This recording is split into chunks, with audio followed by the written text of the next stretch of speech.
যারা ক্ষমতার চেয়ারে বসে তাদেরকে আল্লাহ 4 দফা মূলনীতি দিয়েছেন।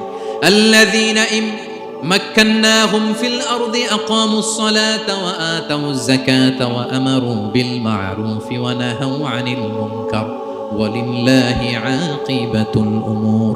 আল্লাহ বলেন, যাদেরকে আমি ক্ষমতার চেয়ারে বসাই 4টা দায়িত্ব তাদেরকে দেই। তাদের প্রধান কাজ নামাজ কায়েম করবে, সমাজে যাকাত আদায় করবে, ভালো কাজের আদেশ করবে, তারপরে মন্দ কাজের নিষেধ করবে।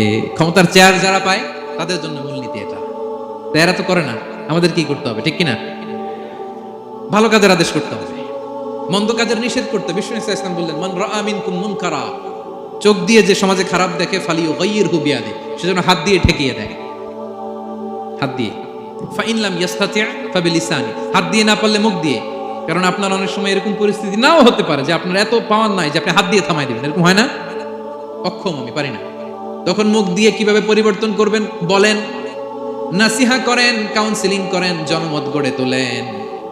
ফাইন লাম ইয়াস্তাতি' ফাবিকলবিহি, হাত দিয়েও থামাতে পারলেন না, মুখ দিয়েও প্রতিবাদ করতে পারলেন না, বিশ্বনবী বললেন অন্তত অন্তর দিয়ে সেটাকে ঘৃণা করবা।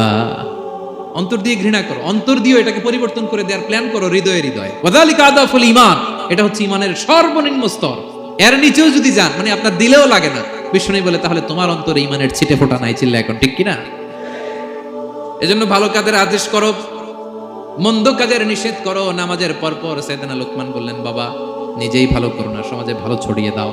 ছড়াই দিতে হবে, ভালোকে ছড়াই দিতে হয়। সংঘবদ্ধ জীবন যাপন করতে হয়, আপনাকে দাঁড়াতে হবে, আপনাকে হিম্মত করতে হবে।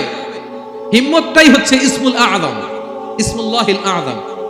ইসমে আযম মানে আল্লাহর এমন একটা নাম যেটা দিয়ে দোয়া করলে আল্লাহ কবুল করে। এটা কি? কেউ বলে ইয়া হাইয়্যু ইয়া কাইয়্যুম, কেউ বলে ইয়া রাহমান ইয়া রাহিম। অনেক মুফাসসিরিন, অনেক মুহাদ্দিসিন এক একটা বলছে যে এইটা হতে পারে, এটা হতে পারে।